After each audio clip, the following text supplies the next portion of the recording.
Hello, Keith Rucker here at VintageMachinery.org.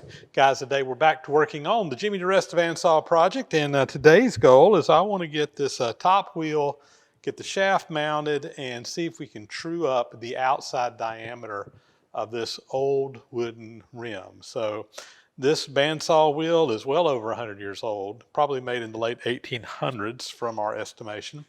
And while we got a metal hub, we got metal spokes, the outside rim of this is wooden. This is made very similar to how a wooden wagon wheel would have been made from steam bent wood. There's basically two pieces of steam bent wood in this thing. And I can only imagine that the outside of this rim is probably not going to be running true. We won't know until we get it spinning and we can actually check it out. But I highly suspect that over the years, it's probably got a little bit of a wobble and stuff in it. In order to make this bandsaw perform as best we can, we need to true that up a little bit. And we're going to cheat a little bit over here and use the horizontal boring mill as a giant lathe to do exactly that. We're going to basically get this wheel spinning up on the boring mill. So before we can do that, though, I do need to get the shaft installed. I got the shaft here. We made that in a previous episode. We have a tapered hub down here. This tub is tapered. It's got a nut on one end. When you pull it in there tight, it works just like a Morse taper does on a drill or something like that, or a Jacob's taper on a chuck. When you get that taper stuck, it sticks together extremely well, and that is how they put these things together. We are going to cheat just a little bit, though. There is no key or anything in here to keep this wheel from spinning on the hub or on the shaft. So to make sure we got a really, really tight connection, what I'm going to do is I'm going to put a little bit of heat into this hub. I'm not going to get it too hot, but just a little bit. That will expand the diameter, and then when it cools down, it'll shrink into place, and you'll have a super tight fit. Same way that they used to put the steel tires on a steam locomotive wheel. The wheel is a cast iron hub. You had a steel tire on the outside. They would heat that tire up, put it on there, let it cool down, it shrinks into place, and it is locked. It is locked into place, and that's exactly what we want to do here with this. So let me get my torch out. We're going to heat this thing up. I've already gone here and cleaned up the shaft and the hub. They should be ready to go. Put a little heat in there. Like I said, not too hot, maybe just, 150, 200 degrees, just enough to expand it just a little bit, and then we'll put it together and let it cool down and let it shrink into place. Here we go. I got a rosebud tip on the torch, and we're just going to introduce a little bit of heat in here.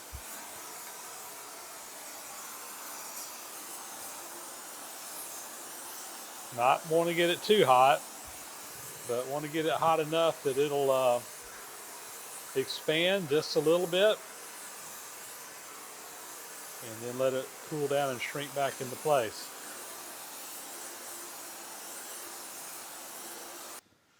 Shooting this with an infrared thermometer, we're up at around 175 degrees, it looks like. I think I'm going to put just a little bit more heat into that, but I think what I'm going to do is I'm going to hang this from the gantry, make it a little bit easier to get around.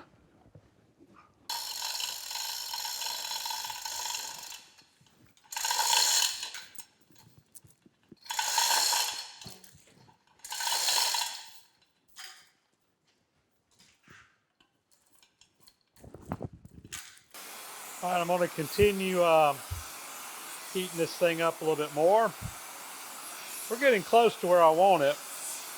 I'd like to get another, 30, 50 degrees or something. Get a little over 200 degrees.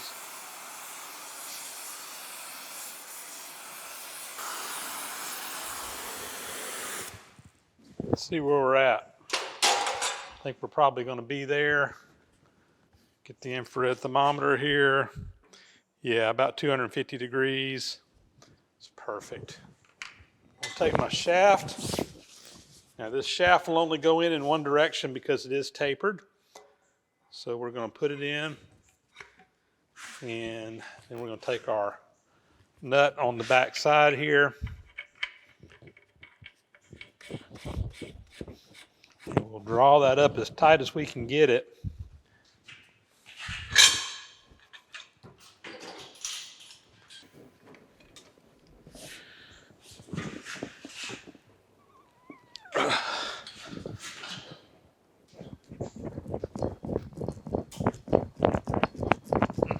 That's as tight as it'll go.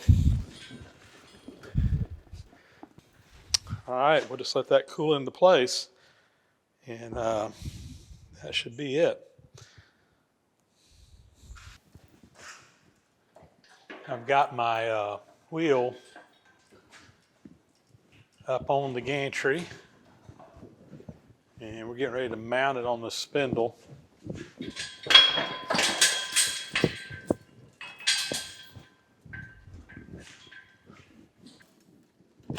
Shaft on the bandsaw wheel here.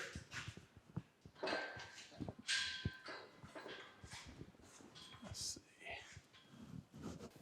I think we're kind of right up on that center there. I'm gonna bring my tailstock in.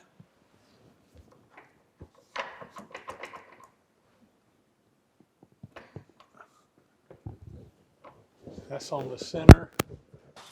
See, the center's off just a little bit.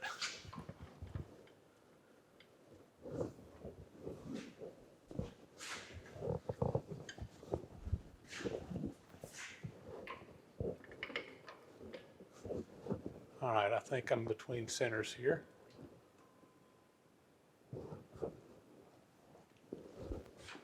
Lock into place. I do have my spindle locked into place, and you get the chain off of it.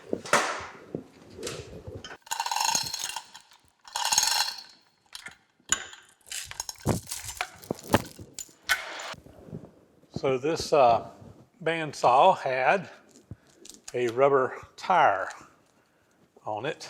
This tire is designed to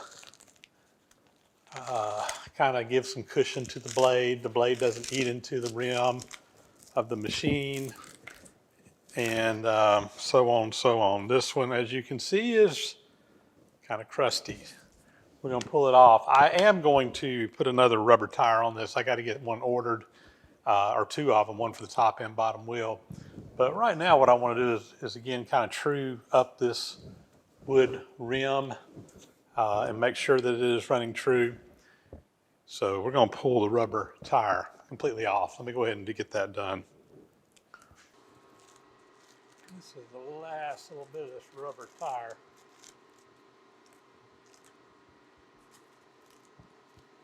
All right, I'm just gonna turn it on. I want to just kind of eyeball. It's actually running pretty true. There's definitely some inconsistencies in there, which we're going to straighten out. But it's not as bad as I thought it was going to be. Side to side, I see no run out at all. So just a little bit up and down. Let me see if I can kind of show you. I'll turn it on. And again, you can see it kind of bouncing a little bit in this direction. I kind of anticipated that, but side to side, there's not any wobble that I really noticeably see. Of course, the important face is going to be this bottom face. So my plan now is I'm going to put some type of cutter in here and just run across that real slow and see if we can true the outside rim up a little bit. Let me see if I can get something rigged up for a cutter on there. Got a high-speed steel cutter here. I just mounted it in a vise.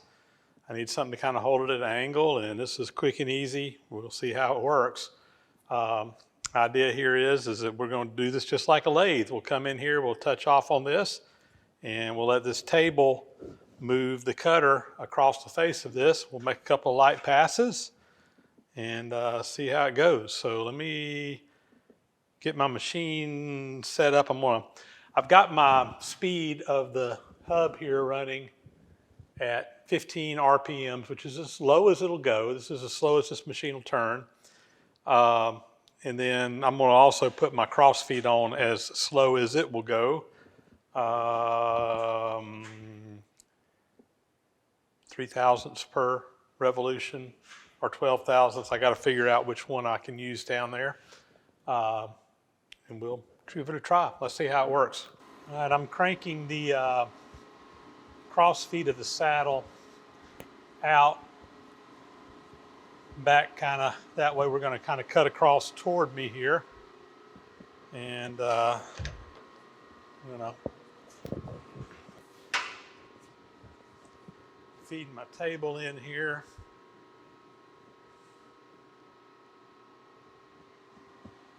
Right here, what I want to do is turn on, and I'm going to make this come up to it just barely touches.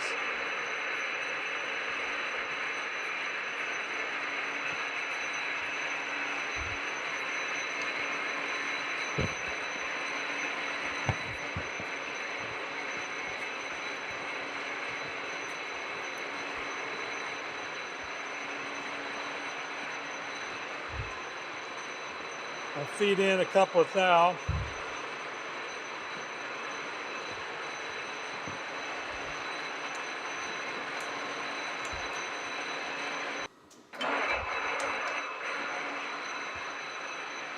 And we're going to move the saddle in.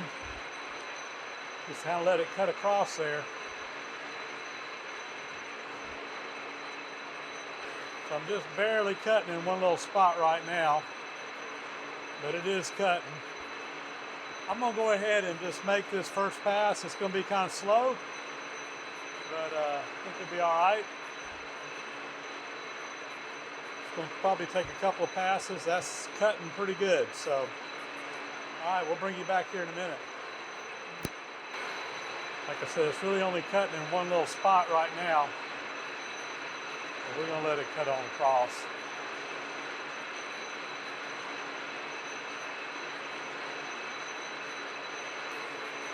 Just about across our first pass. So at least we got a good starting point. I can see there's a good bit of wood that's still got to come out of there. But, all right, I think that's it right there. Let's see. Got no more chips. That's turning nice and smooth. So we'll come back across that and make another pass.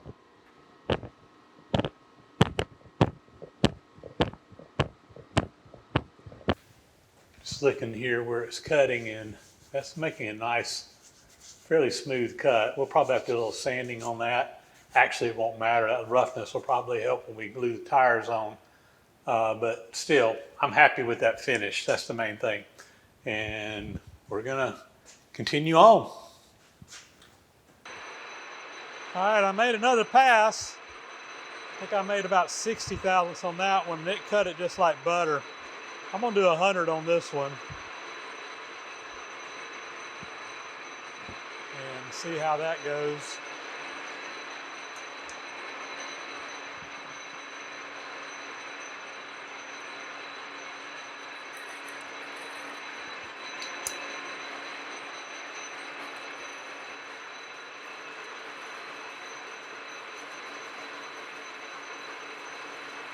Just cutting wood. I'm just taking my time on it because I don't want to go too fast and mess anything up. So, but I think it's going to cut that just fine. It's peeling off a nice little chip. And at least on the start, it looks like it might be cleaning up. Let's see if it cleans up all the way across. Cutting on across. So far, so good.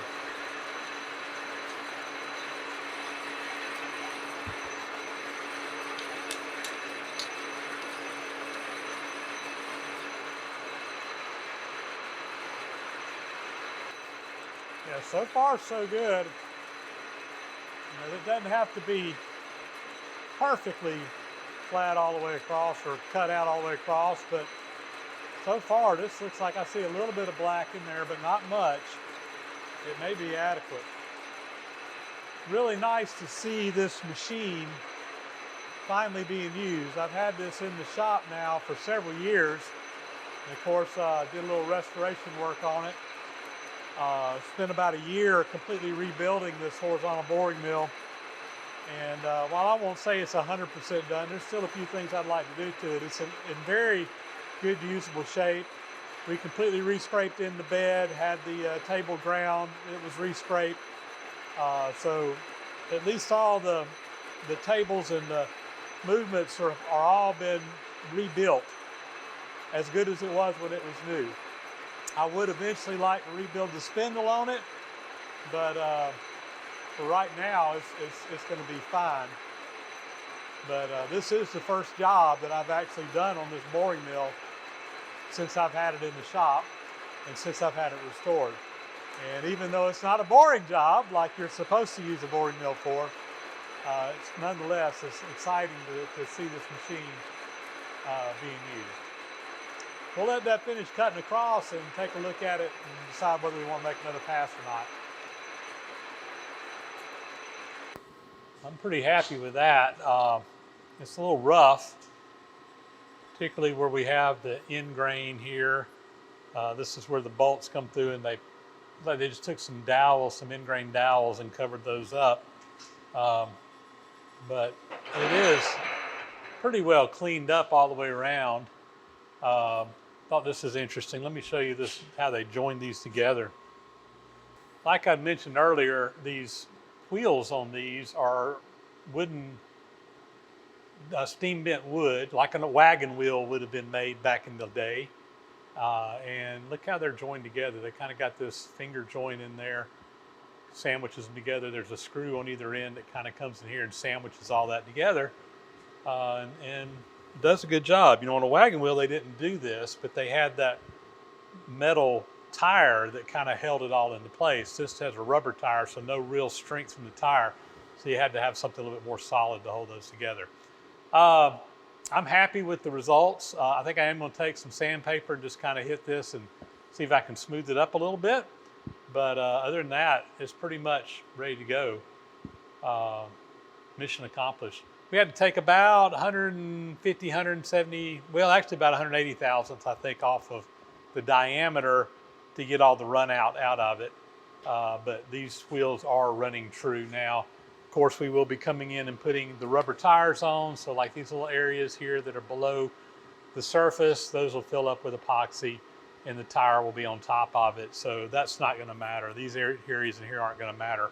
We will probably turn the rubber once we get them on here so that it's nice and true and put a crown in it at the same time. So there you go. Happy with the results. Got a 120 grit flap disc here on the angle grinder.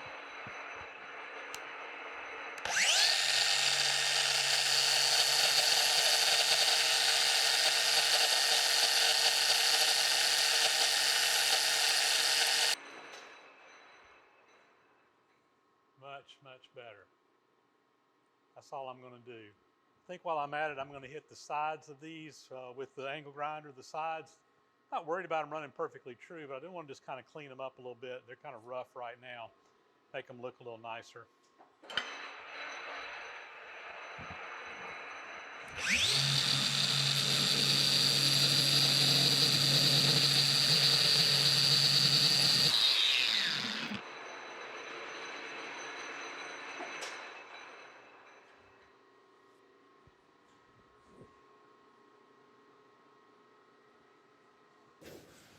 All right, I'm happy with that. That's a lot smoother. I also cleaned up the edges here a little bit. You know, it's still got some of the original character in there, but it's not near as rough. So if you were to get your hand up on it or something, it wouldn't be quite as bad as before. And it just looks so much better than what it did. So I think this wheel is done. I've still got to do the exact same thing to the bottom wheel that goes on there. I'll probably just do that off camera. Still need to paint all the metal in there. I kind of like, you know, I was thinking about painting the rims of these wheels, but I kind of like the natural wood. We might just leave those like they are. Maybe put a little, you know, sealer or something on them, but I kind of like the way those look. So anyway, I'm pretty happy with this and about ready to call it quits. Well, guys, I'm real happy with how this turned out. The bandsaw wheels, we got them trued up on the outside. We got them cleaned up, the wood in here, so that it doesn't look as rough, and we got some of the discoloration off. I'm probably just going to put a clear stain coat on the wood rims. We're going to paint the spokes and the hub, probably black, maybe put a little pinstriping on here. We'll see how it goes. But very happy with how this turned out. This one is pretty much finished and ready to go. I do still have the bottom wheel to get done. I will probably do that one off camera. You guys have seen the process. It's going to be pretty much exactly the same.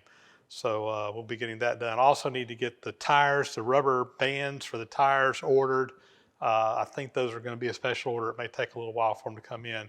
I need to get those ordered and headed this way. But with that, that's a wrap. As always, thanks so much for watching. Please subscribe to the channel if you haven't already. Thumbs up and comments are always greatly appreciated. Hit that bell icon up there to get notifications when new videos are posted. Please subscribe to the channel if you haven't already. And as always, a big, huge thank you to the supporters of the site who support on PayPal, Patreon, etc. We couldn't be doing projects just like this one if it wasn't for your help. So I greatly appreciate that as well. With that, we'll sign off and we'll catch you on the next video again. Thanks for watching.